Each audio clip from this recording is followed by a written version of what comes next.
I'm Dr. Raul Garcia, and I am running to be your next United States Senator from this great state of Washington.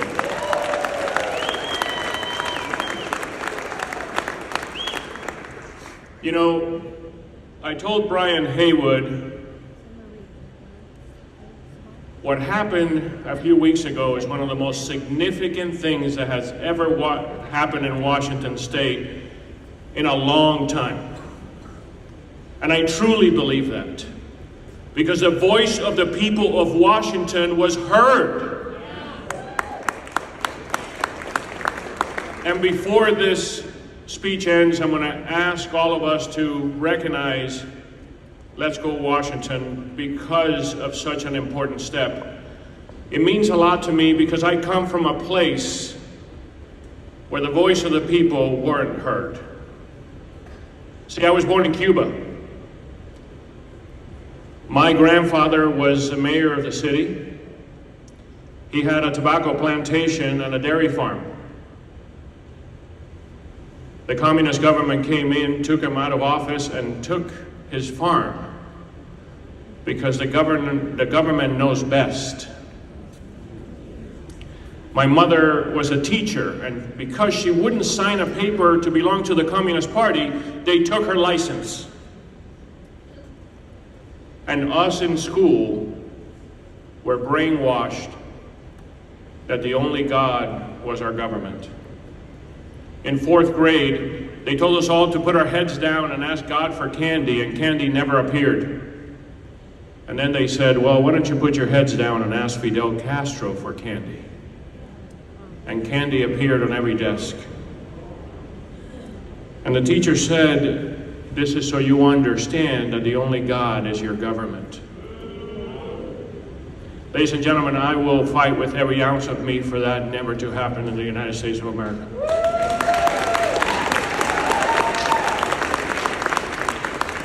You know, what it created in me was a love for a country for 11 years that I had never stepped foot on. What it created in me was a love for what people call the American dream. And I had never stepped foot on the United States. Well, today I could tell you I was lucky enough to step foot in the United States and live out that American dream. With grit and dedication to become a doctor, to become a medical leader to my profession, to run national organizations and boards, and now humbly before you with the chance to be your next United States Senator, I could see no more honorable place in my life than to give back to this country for everything it's done for me.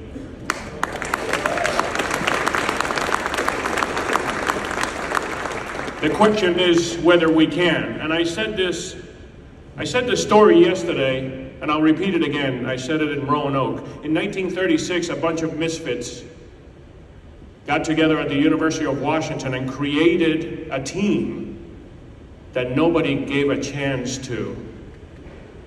Those boys on the boat not only won the best rowing team in this country, but went to Berlin and beat the Germans in front of Hitler. And we here are all representing those boys on the boat. We here represent the boys on the boat that landed in Plymouth Rock to look for a better future.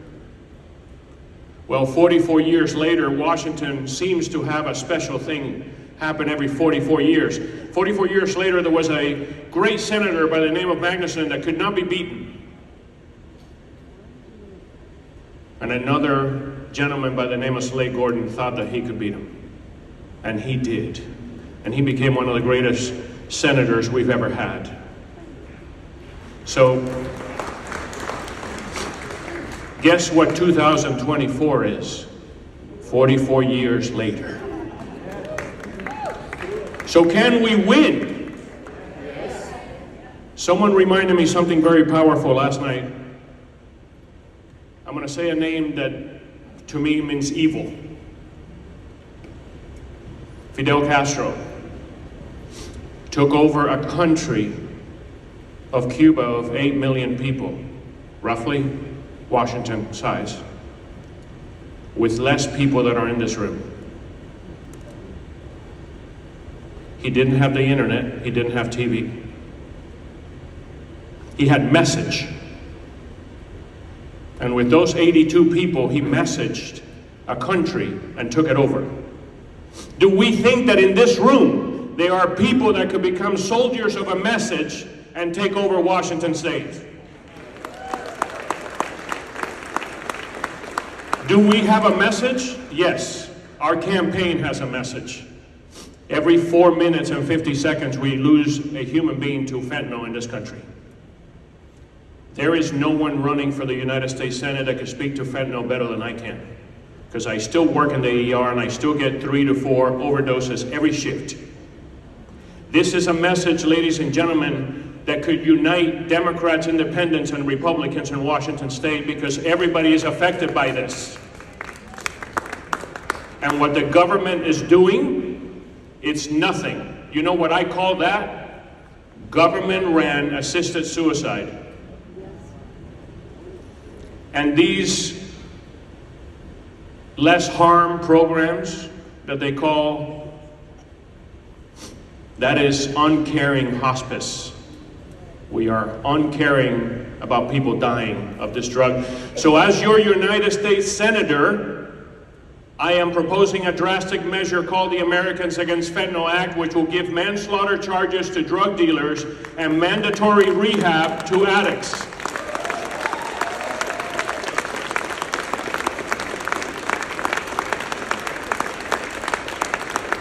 Can we, as soldiers, push this message out there? We have started a digital ad campaign, which, thanks to Bob Ferguson, we are the only Republican candidate statewide that can run political digital ads.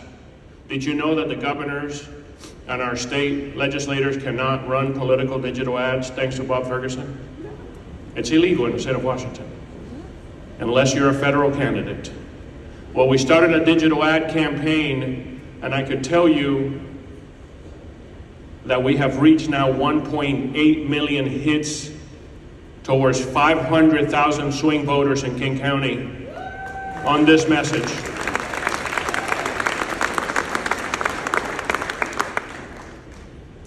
So I am here to ask for your vote, to ask for your endorsement, and to ask for your proxy.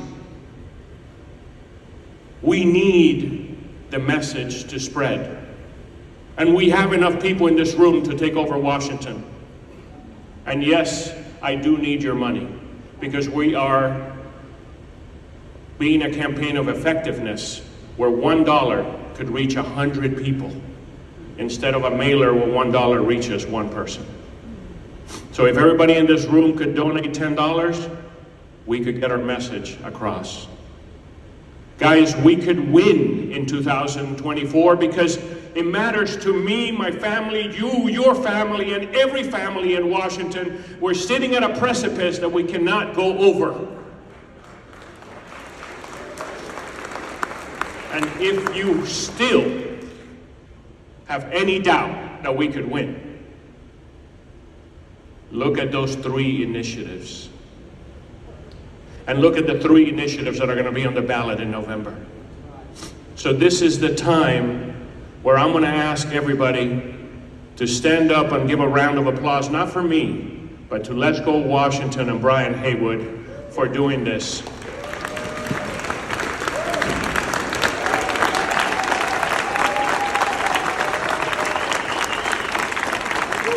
And I'm going to send